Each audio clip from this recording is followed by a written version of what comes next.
Hormuz കടലിടുക്കിൽ ആശങ്ക തുടരുകയാണ്. 2 ഇന്ത്യൻ കപ്പലുകളെ ഇറാൻ ആക്രമിച്ചതിന് പിന്നാലെ 4 കപ്പലുകളെ ഇന്ത്യൻ മേഖലയിൽ നിന്ന് പിൻവലിച്ചു. ദേശ് ഗരിമ എന്ന കപ്പൽ മാത്രമാണ് ഇന്നലെ ഹോർമുസ് കടന്നത്. സംഭവത്തിൽ ഇന്ത്യൻ വിദേശകാര്യ സെക്രട്ടറി ഇറാനിയൻ അംബാസഡറോട് ആശങ്ക അറിയിച്ചു. ഇന്ത്യൻ കപ്പലുകൾക്ക് ഹോർമുസിലൂടെ സുരക്ഷിത യാത്ര ഉറപ്പാക്കണമെന്നും വിക്രം മിശ്ര സൂചിപ്പിച്ചു. വിഷയം ഇറാനിലെ അധികാരികളെ ധരിപ്പിക്കാമെന്ന് മുഹമ്മദ് ഫത്താലി ഉറപ്പു നൽകി. അജയ് സുധാബിജി ചേരുന്നുണ്ട് കൂടുതൽ വിവരങ്ങളുമായി. അജയ്, ഇന്ത്യക്ക് മുന്നിൽ വലിയൊരു ആശങ്ക നിലനിൽക്കുകയാണ് ഈ ഇന്ത്യൻ കപ്പലുകൾക്ക് നേരെയുണ്ടായ ആക്രമണം എന്ന് പറയുന്നത്. ഇതിൽ ഇറാനെ കാര്യങ്ങൾ ധരിപ്പിക്കാൻ ഇന്ത്യക്ക് സാധിച്ചോ? ഇറാന്റെ ഭാഗത്തു നിന്നുള്ള പ്രതികരണം ഇതിൽ എന്താകാനാണ് സാധ്യത കൂടുതൽ? അനുശ്രീ, സംഘർഷം തുടങ്ങിയത് മുതൽ ഇന്നുവരെ ഇന്ത്യൻ കപ്പലുകൾക്ക് നേരെ അങ്ങനെ പറയത്തക്ക ആക്രമണങ്ങളോ അതുപോലെ ഭീഷണികളോ ഉണ്ടായിട്ടില്ല. മേഖലയിലൂടെ ഇറാന്റെ സുഹൃത്ത് രാജ്യങ്ങൾക്ക് സുഗമമായി കടന്നുപോകാം എന്ന് തന്നെയായിരുന്നു ആദ്യം മുതൽ തന്നെ ഇറാൻ എടുത്ത നിലപാട്. ഇതനുസരിച്ച് ഇന്ത്യൻ കപ്പലുകളെ സംഘർഷം ആരംഭിച്ച ഫെബ്രുവരി 28-ന് ശേഷവും ഹോർമുസ് കടലിടുക്ക് വഴി യാത്ര ചെയ്യാൻ ഇറാൻ അനുവദിച്ചിരുന്നു. അതുപോലെ ഇന്ത്യൻ കപ്പലുകളിൽ നിന്ന് ടോൾ പിരിക്കില്ല എന്നും ഇറാൻ ഇടയ്ക്ക് അറിയിച്ചിരുന്നു. എന്നാൽ ഇപ്പോൾ ഈ ഹോർമുസ് വീണ്ടും ഇറാൻ അടയ്ക്കുന്ന ഒരു സ്ഥിതിയാണ് ഉണ്ടായിരുന്നത്. ഇടയ്ക്ക് ഇപ്പോൾ യു എസുമായി ഉണ്ടായ ധാരണ പ്രകാരം ഈ വെടിനിർത്തൽ കാലയളവ് മുഴുവൻ ഹോർമുസ് കടലിടുക്ക് തുറന്നിടുമെന്ന് ഇറാൻ അറിയിച്ചിരുന്നു. ഇതനുസരിച്ചുകൊണ്ട് ഇറാൻ പൂർണ്ണമായി ഹോർമുസ് കടലിടുക്ക് തുറന്നതാണ്. ടോൾ പിരിവ് ഉൾപ്പെടെ എടുത്തു കളഞ്ഞിരുന്നു. പക്ഷേ അമേരിക്ക ഇറാൻ കപ്പലുകൾക്ക് മേലുള്ള ഉപരോധം തുടരുന്ന പശ്ചാത്തലത്തിൽ ഇറാൻ ഹോർമുസ് കടലിടുക്കിൽ ആ ഉപരോധം തിരിച്ചു കൊണ്ടുവരികയായിരുന്നു. അങ്ങനെ തിരിച്ചു കൊണ്ടുവന്ന പശ്ചാത്തലത്തിലാണ് നിലവിൽ 2 ഇന്ത്യൻ കപ്പലുകൾക്ക് നേരെ ആക്രമണം ഉണ്ടായിരിക്കുന്നത്. മറ്റ് ഇന്ത്യൻ കപ്പലുകളോട് തിരിച്ചു പോകാനും ഇറാൻ ആവശ്യപ്പെട്ടിട്ടുണ്ട്. മേഖലയിലൂടെ മറ്റൊരു രാജ്യത്തിന്റെ കപ്പലുകളെ ഇതുവരെ ഇറാൻ കടത്തിവിട്ടിട്ടില്ല എന്നാണ് അറിയാൻ സാധിക്കുന്നത്. ഇന്നലെ 2 ഇന്ത്യൻ കപ്പലുകൾക്ക് നേരെയാണ് വെടിവയ്പ് ഉണ്ടായത്. ഈ വെടിവയ്പിൽ ചില കണ്ടെയ്നറുകൾക്കുൾപ്പെടെ കേടുപാടുകൾ സംഭവിച്ചതായിട്ടാണ് വിവരമുള്ളത്.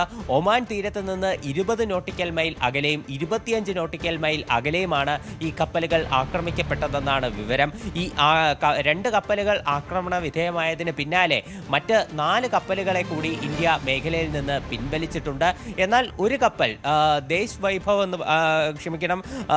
ഈ ദേശ് ഗരീമ എന്ന് പറയുന്ന ഒരു കപ്പൽ മേഖലയിലൂടെ കടന്ന് ഇന്ത്യയിലേക്ക് വന്നതായിട്ടാണ് റിപ്പോർട്ട്. ഈ ദേശ് ഗരീമ എന്ന കപ്പൽ മാത്രമാണ് നിലവിൽ ഹോർമുസ് കടലിടുക്ക് ക്രോസ് ചെയ്തത്. മറ്റെല്ലാ ഇന്ത്യൻ കപ്പലുകളെയും ഹോർമുസിൽ നിന്ന് നിലവിൽ ഇറാൻ തിരിച്ചു വിട്ടുകൊണ്ടിരിക്കുകയാണ്. ഇത് തീർച്ചയായിട്ടും ഇന്ത്യക്ക് വലിയ തോതിലുള്ള ഒരു പ്രതിസന്ധിയാണ്.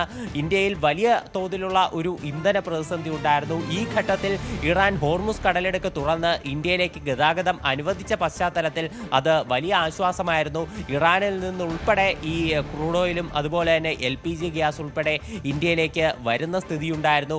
ഇത് മുൻപത്തെ ഒരു വളരെ കടുത്ത ചുറ്റുപാടിൽ നിന്ന് തീർച്ചയായിട്ടും ഒരു സുഗമമായിട്ടുള്ള ഒരു ഗ്യാസ് ട്രാൻസ്മിഷൻ ഒക്കെ വഴിവെച്ചിരുന്നു. എന്നാൽ ഇന്ത്യയിൽ ഇപ്പോഴും പ്രതിസന്ധികൾ നിലനിൽക്കുന്നുണ്ട്. അപ്പോൾ ഇത്തരത്തിൽ ഇറാൻ ഈ ഹോർമുസ് കടലിടുക്ക് അടച്ച പശ്ചാത്തലം അത് ഇന്ത്യയെ സംബന്ധിച്ച് ആശങ്കയുണ്ടാക്കുന്ന കാര്യം തന്നെയാണ്. വിഷയത്തിൽ ഇന്ത്യ ഇറാനെ ആശങ്ക അറിയിച്ചിട്ടുണ്ട്. ഇന്നലെ ഇന്ത്യയുടെ വിദേശകാര്യ സെക്രട്ടറി ആയിട്ടുള്ള വിക്രം മിശ്രി ഇറാന്റെ അംബാസഡറായിട്ടുള്ള മുഹമ്മദ് ഫത്താലിയെ ഡൽഹിയിലെ ഓഫീസിൽ വിളിച്ചു വരുത്തിയാണ് ഇന്ത്യക്കുള്ള ആശങ്ക അറിയിച്ചത്. ഇന്ത്യ ഇറാനോട് പങ്കുവച്ച ഒരു കാര്യമെന്ന് പറയുന്നത് ആദ്യഘട്ടത്തിൽ ഇറാൻ ഇന്ത്യൻ കപ്പലുകളെ മേഖലയിലൂടെ യാത്ര ചെയ്യാൻ അനുവദിച്ചിരുന്നു. ഇന്ത്യയുടെ വ്യാപാര കപ്പലുകൾക്കാണെങ്കിലും ഇന്ത്യയുടെ നേവൽ ഉദ്യോഗസ്ഥർക്കാണെങ്കിലും അവരുടെ സുരക്ഷയിൽ വലിയ ഒരു പ്രാധാന്യമാണ് കൽപ്പിക്കുന്നത്.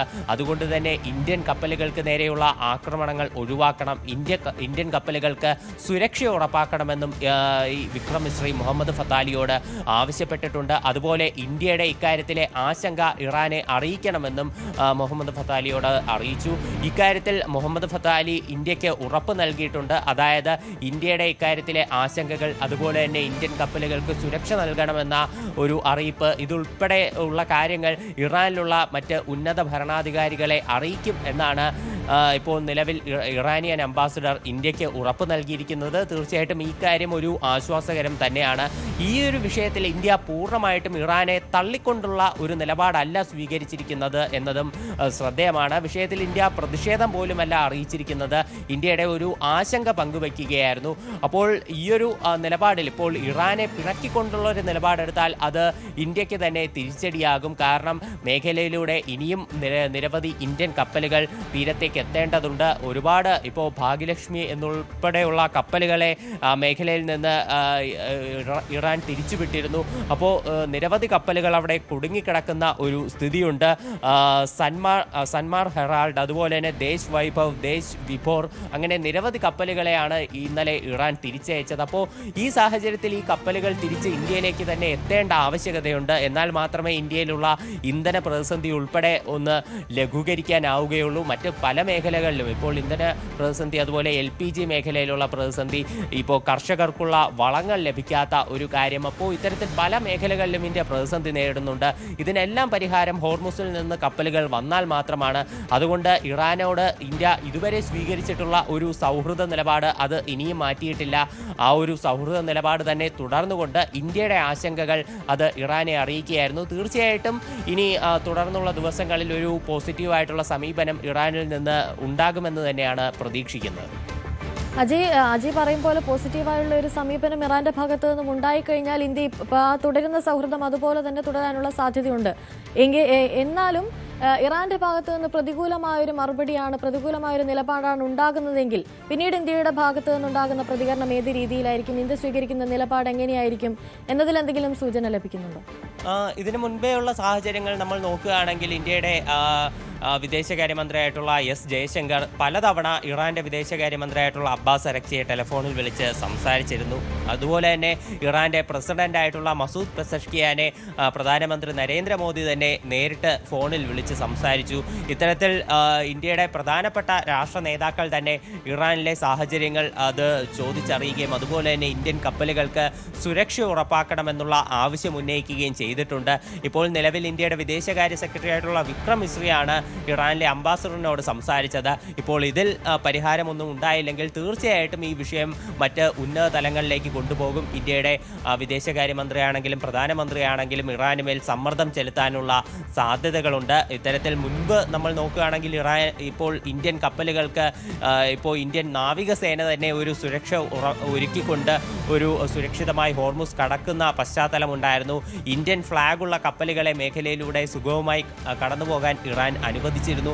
അപ്പോൾ ഈയൊരു സംഘർഷം രൂക്ഷമാവുകയാണെങ്കിൽ തീർച്ചയായിട്ടും ഉന്നത തലങ്ങളിലുള്ള സമ്മർദ്ദം ശക്തമാക്കുക തന്നെയായിരിക്കും ഇന്ത്യയുടെ ഒരു ലക്ഷ്യമെന്ന് പറയുന്നത്. നമ്മൾ നോക്കുകയാണെങ്കിൽ ഇപ്പോൾ ആദ്യഘട്ടത്തിൽ അമേരിക്ക ഇപ്പോൾ ഈ ആയത്തുള്ള അലി ഖമനേയെ വധിച്ച ആ കാര്യത്തിൽ ഉൾപ്പെടെ ഇന്ത്യയുടെ അനുശോചനം അറിയിച്ചിരുന്നു.